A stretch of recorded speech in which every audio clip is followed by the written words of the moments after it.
life support systems. Rats brought disease from the surface. The Medicaid unit is packed just the right time for a quick short circuit. Zimmy drank the poisoned water and vomited a lot of blood. The schematics were inaccurate, but now I know for certain which pipes go to the living module and which to the barracks. The senior comm officer suspects something. It's time. Okay. I think we've done all we can here for now.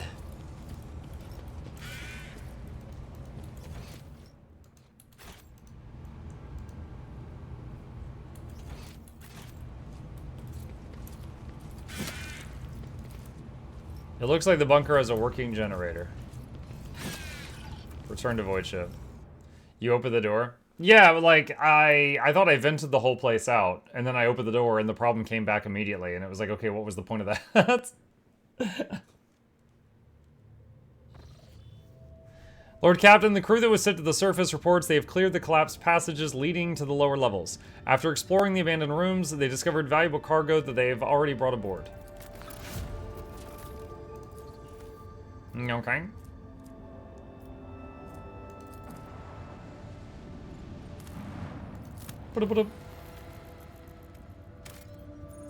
Blast steel, got tons of that.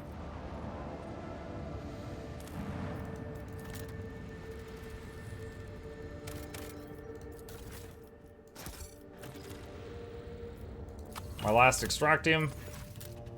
The sight before you has excited the officer corps, who are delighted to witness the true majestic end of this planet through the huge windows on the bridge.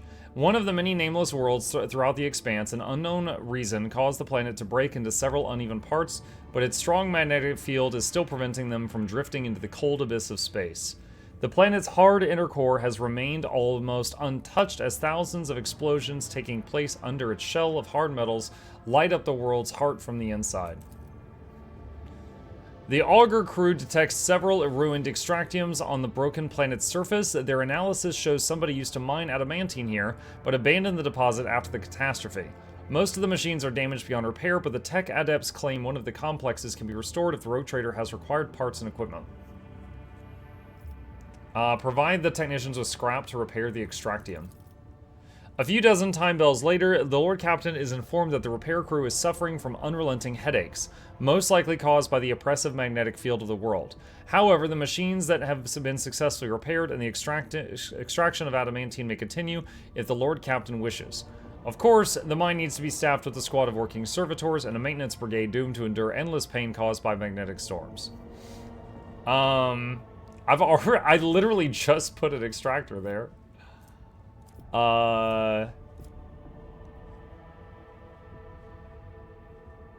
Take it on board.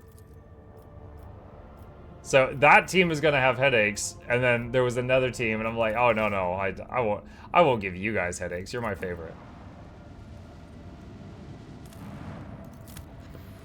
Yeah, I'd be like, yo, I get headaches either way. Might as well get some adamantine out of it. All right, quick save because this looks scary. I don't remember what this is. Projection from warp. When the rogue trader's ship draws near the unidentified celestial body, the machine spirits on every deck, from the captain's bridge to the cargo holds, become frantic. The engines are refusing to cooperate, sending the void ship hurtling toward the epicenter of the anomaly like an arrow toward a target. You awake after unsettled sleep to find yourself lying on a stiff cardboard mat. You are overcome with a strange sense of wrongness. The place is dark and reeks of body odor. Someone elbows you under the ribs and grabs you by the collar, spitting abuse. It is an enforcer patrolling the void ship, and she is clearly displeased. Strength 100%. Punch the woman in the face and run away. You wrestle out of the enforcer's grip with ease, punch the woman in the nose, turn around, and flee into the darkness of unknown passageways. After taking yet another turn, you look over the shoulder to see if you're being pursued, and you notice a sign on the bulkhead, Bay Theta 54, lower decks.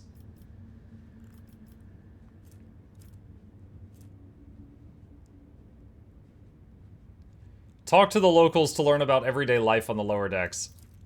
The locals offer friendly smiles as soon as they see you. Perhaps it is your appearance. Staring hazily back at you out of a glass bulkhead is a shaggy, sooty-faced, worn-out vagrant in rags. A face not all that different from those of your new friends. At any rate, no one's trying to hurt you. You were told a couple of amusing stories about local life, the almighty Lord Captain, and the monsters of that frighten people every now and then when the entire ship shakes and red lumens flash overhead. The ragged people, who have thoroughly enjoyed your pleasant company, walk with you to the base supervisor's cabin. The workers ask the supervisor to report a stray noble from the upper decks. Your poison manners do make you stand out from the humble denizens of the lower decks. When you are restored to the bridge, the Voxmaster gives praise to the Emperor of Humanity and explains you were trapped in an anomaly that made the people on the ship inexplicably trade places. A rescue squad was dispatched at once to retrieve your lordship, but your friends from the lower decks have already helped the Lord Captain back to where he belongs. Okay. Alright.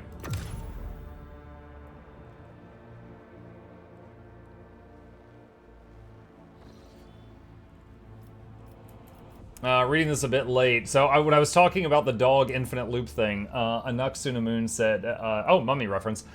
Same with Pathfinder After the Righteous. I made a shifter demon, basically with one of the demon skills, a certain dagger, I would attack once, but the game would say I attacked 100 times so I could one-shot endgame bosses. I'm reminded of, as a kid, when I played Neverwinter Nights.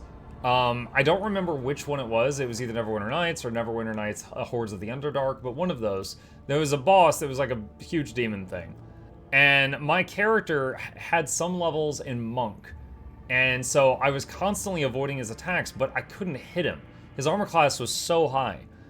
And I found a spell that was like, it's like it opened a black hole in the shape of a sword. And it was like a flying sword, like a summon. And the sword would swing, and if the sword rolled a crit and the enemy rolled, if the sword landed a hit, the enemy had to roll a resistance check, and if they failed a resistance check, they were just instantly killed. And this thing's resistances were stupid, so the sword had to roll like a nat 20, and the boss roll a nat 1 in order for that to happen. And it took a while, but I swung this sword at him, like, for an hour or so, until the stars finally aligned, and this boss that I couldn't touch finally went from full health to dead. He just imploded. And I'm like, yes! And that was how I finally beat that as a kid, because I just, whatever the build was I had made just was not working on that guy. But swinging that freaking sword at him for like an hour and a half until it finally landed was how I managed to get it done. It was Mordenkainen's sword. That sounds right, yeah. They literally don't even know what you're doing with warp jumps. They just know monsters come out when the lights flash. Man, we should get those lights fixed.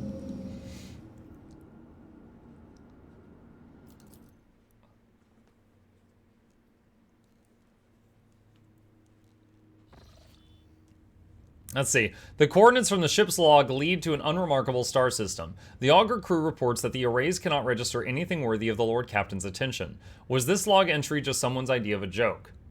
If somebody has decided to mock the rogue trader, they are playing a dangerous game.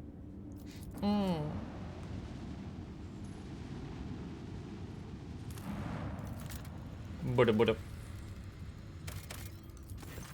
The cogitator screen highlights the shapes of several buildings. This small settlement, the only one on the planet, is a Winterscale Dynasty outpost.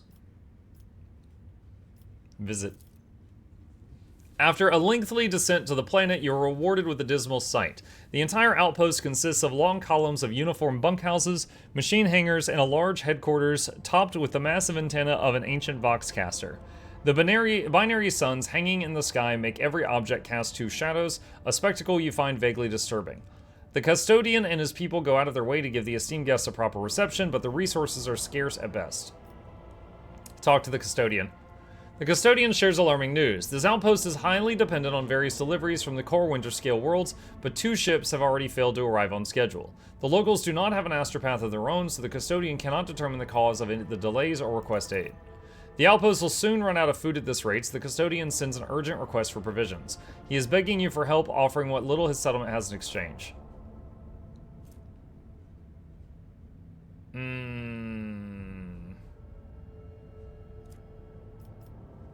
So do I, hold on, where's my provisions? I have 33. Supply the outpost with provisions. The custodian showers you with gratitude and hurries to send gifts in return. The formerly grim and worried faces of his men light up with relief. You get a needle rifle. And cargo. The return journey treats you to a rare and unexpected spectacle. An eclipse begins as one of the two local suns covers the other. You watch as the temperature drops, the lighting changes, and the double shadows vanish. The two discs in the sky merge, forming a shimmering oval and then becoming one. Eventually, the fantastic event fate passes, leaving behind a vivid memory. You literally own the biggest agri-world in the sector? Yeah. Don't need that. Eh. Traces of space battle. Lord Captain, there's evidence of a recent scuffle straight ahead of us. Throne take me, this is not a frigate, this is just a gutted piece of metal. The helmsman falls silent for a moment. Blimey, the culprits are here too. It is the Eldari freaks! I recognize their shiny asses even from this distance. Except, the Xenos are acting suspiciously. They're hovering in place and not even trying to run. Should we approach or open fire from a distance? Yearliot. Call off your people, Alantak. Something is wrong.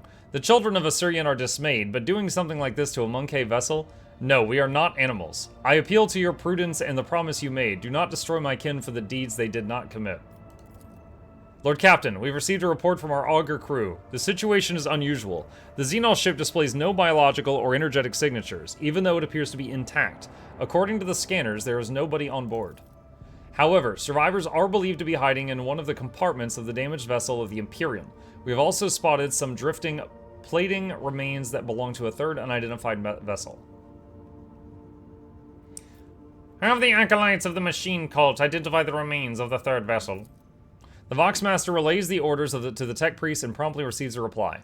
Lord Captain, I'm reporting that the hull fragments belonging to the Drakari Xenos race, but the presence of their ships in the system at this time has not been confirmed. Send a shuttle with scouts to investigate the Xenos ship. Whoa. After several hours of tedious waiting, Vigdis gets back on air. Lord Captain, the scouts confirm our earlier report. The Xenos ship is intact. Many valuable artifacts have been found inside, but neither the Eldari nor their bodies were discovered. But we found a shuriken catapult. We are late again, Alantak. Yearliot's voice sounds faint and almost listless. Dispatch a rescue team and see if there are any survivors in the frigate. It will be done. Vigdis flips the switches on the Vox system's cogitator, and the transmission goes out for a while. Lord Captain, the scouts managed to rescue several emaciated officers from the wrecked ship. Despite their wounds, they were able to tell us what had happened. During a patrol, the frigate discovered an Eldari ship crossing the system and decided to immediately attack the enemies of humanity. The Xenos vessel proved too fast and skittish, but at one point its engines failed, giving the frigate a chance to attack. When the guns were aimed, several Drukari ships suddenly pounced from the darkness. At first they attacked from a distance, but soon boarded the frigate and wreaked a bloody massacre on the decks. It is only by sheer miracle that the surviving officers managed to escape, locking themselves up in a hidden technical compartment the Xenos had no use for. The survivors claim that the Xenos conspired and deliberately led the ship into a trap where it met its doom. The Xenos joined forces to eliminate a vessel of the Imperium. An alliance between the Eldari and the Drukari is an unusual sight, and yet such an outcome is hardly surprising. Why, Master Interrogator, I was thinking exactly the same thing. At least, at last you and I can finally agree on something.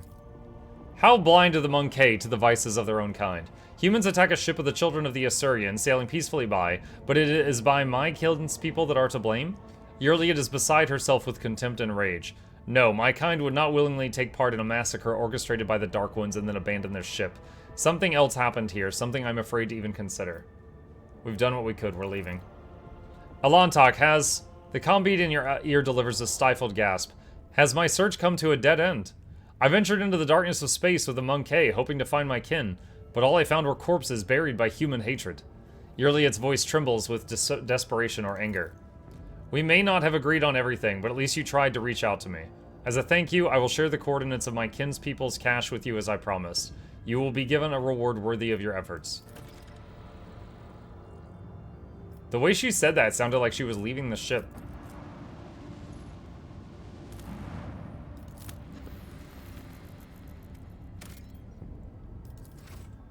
Oh, what is this?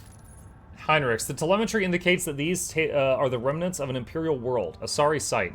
It is unlikely we will ever learn what catastrophe took place here.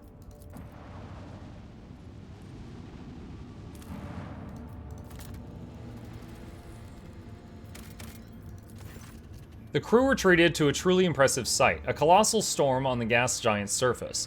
The planet's dimensions in themselves were mind-boggling, and then it birthed a tempest, the storm to end all storms. As the Lord Captain and his officers observed it from a safe distance through the bridge's huge viewing windows, someone suggested giving it a name, and the Emperor's wrath garnered the most votes. Some in the crew believed the storm to be an omen. We can only hope it is an omen of great things to come.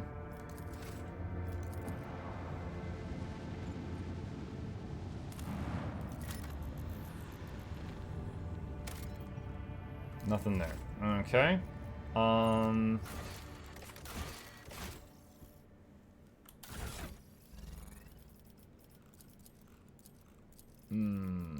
J. Wanted to look at that. I think she can use needle rifles, and she's in the party, so I wanted to look at that. Needle.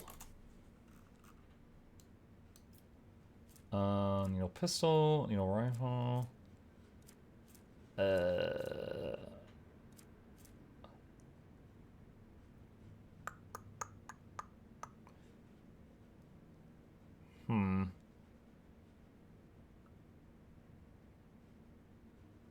I think her current weapon's better.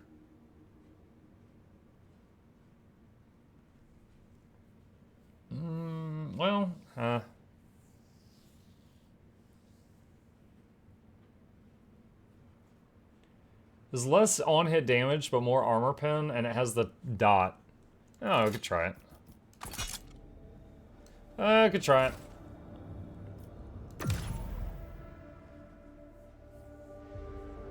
It sounds pretty obvious that the Drukhari attacked the Imperial ship to take the crews of both ships alive, and you know what they say about Dark Eldar, pray they don't take you alive. Yeah, aren't they the ones that, like, feed off the energy of, like, torturing people and stuff?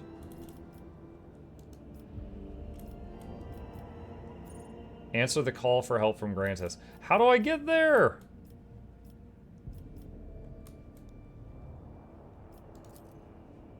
Also, I can't... Oh, wait a minute. Oh, I can just, like, make it... Oh, I didn't realize I could do that. So I was going around and, like, hitting scout, scout, scout, trying to find a line. It looks like I can just, like, make a route there.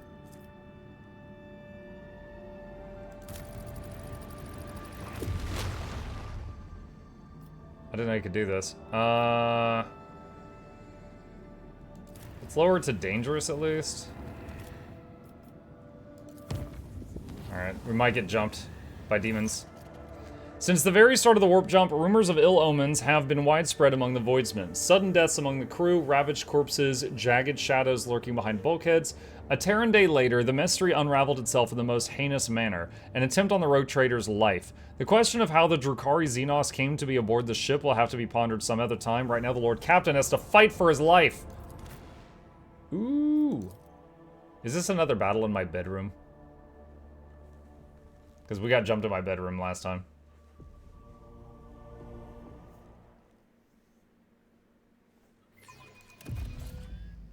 Nope, where's this? Where are we at? In this tapestry of a world, The shadows reveal their secrets.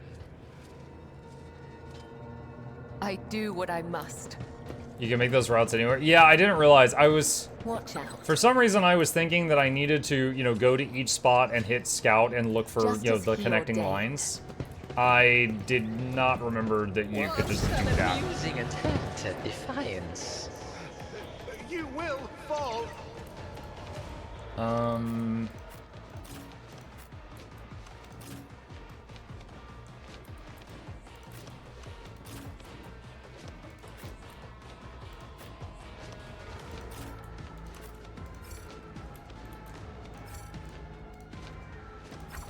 The heck? Okay, that can't go very far up there.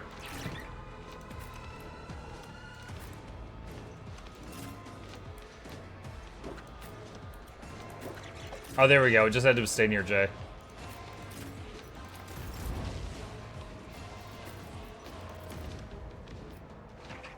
Isn't this a job for the serfs? I am a navigator, not a servitor.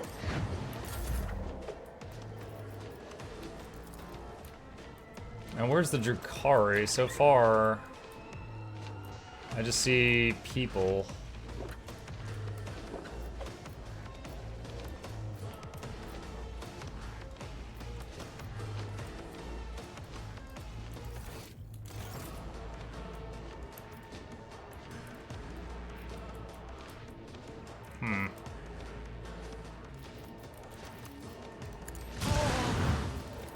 Isn't as duty demands. Crack grenade.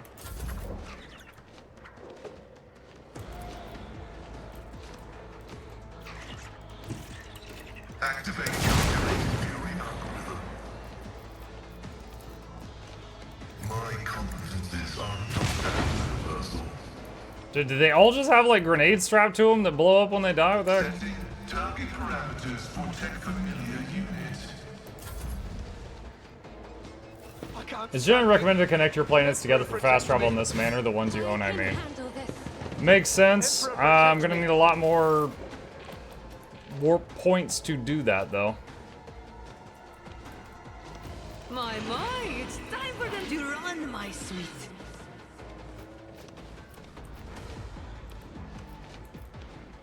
You've got a problem. I've got a price. That was 95%! Oh my god, the grenades!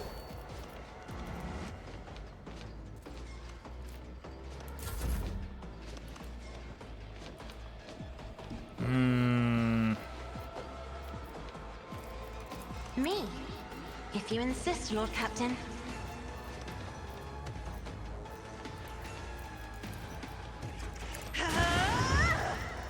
If I...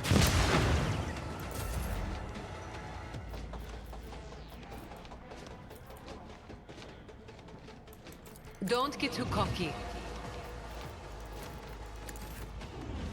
A dance of blades and shadows. A maelstrom of madness.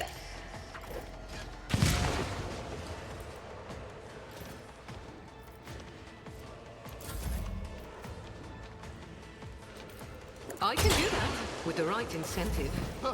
I can't stand it. Okay, finally Buffbot's turn. Now, Speed, for the throne's glory, defense, let's see to it. heal, I won't object to armor, it. Let's see to it. resolve. But of course, War armor. Lord Captain. Alright, kind of surprised the warp didn't explode in my face For again the yet. thunder is There it is!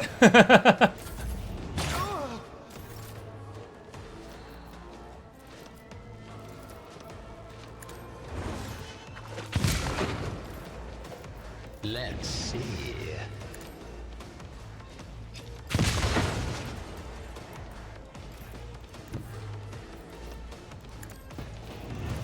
A genius. He just had to say something, yep.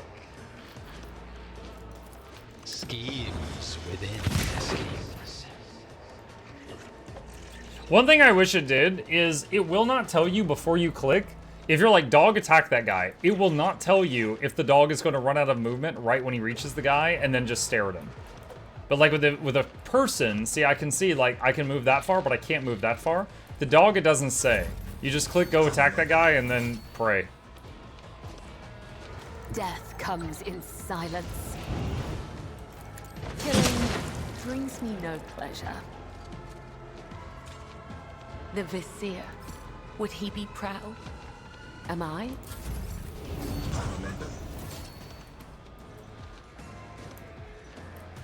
There's at least one more guy over there.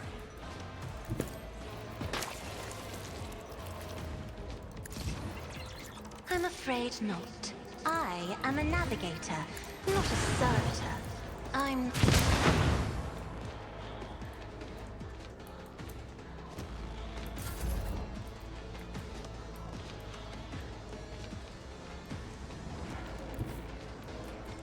As the tactical imperative dictates. Who's remaining? Oh, there's the Drakari. Finally found him.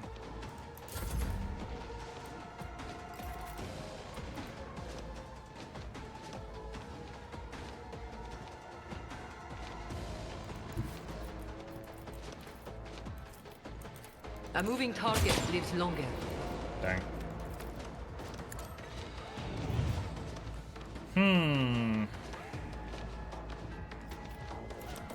Don't get too cocky.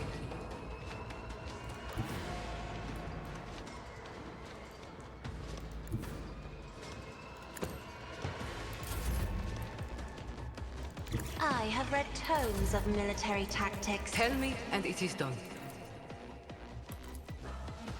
Revenge will be delectable. There we go. Bird, bird, bird.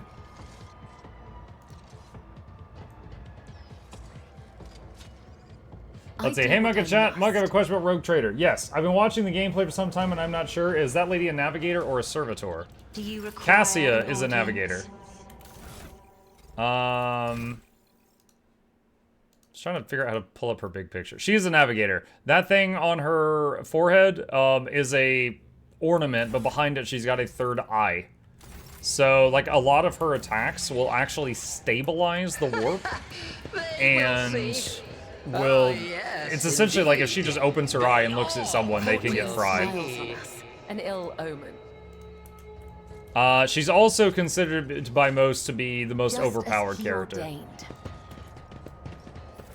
Like, the third eye is like Cyclops.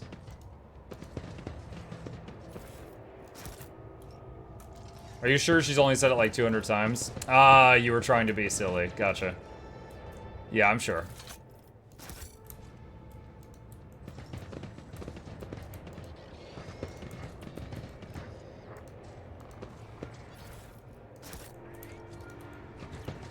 Okay, is that everything? I think that's everything.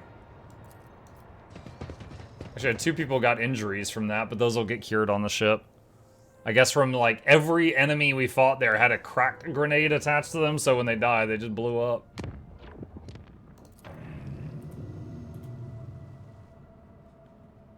Alright, visit.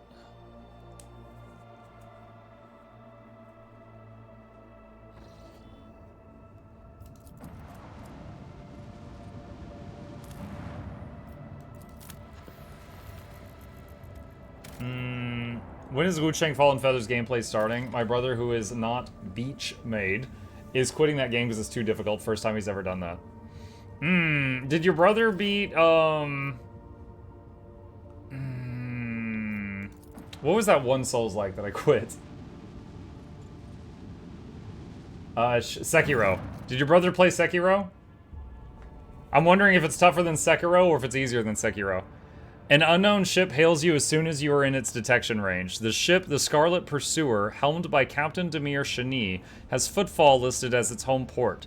The message hints transparently at a connection with the Kazbalika mission.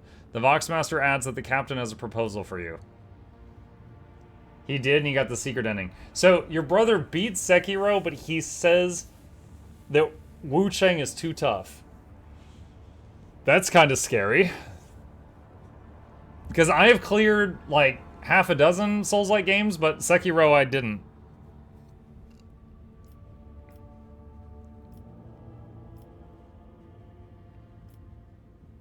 Listen to the proposal. The ship lets you know they will readily reward you for any information about burning worlds in the Coronis Expanse.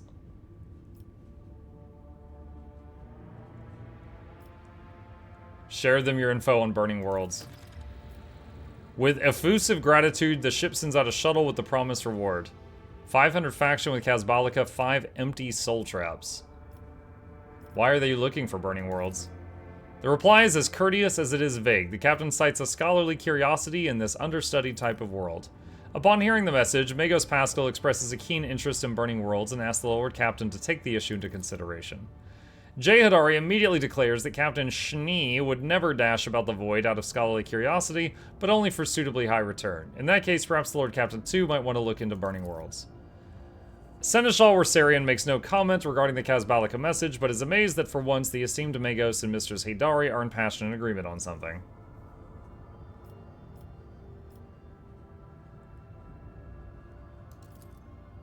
Okay. Alright.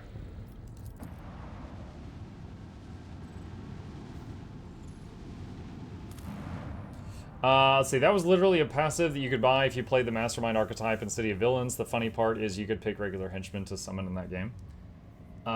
Wait, who in the what now? The Madness mechanic maybe. Sekiro is very cheesable once you get used to the combat. You can mash parry on most bosses and parry on most every attack. The demon, well, you can mash parry. You're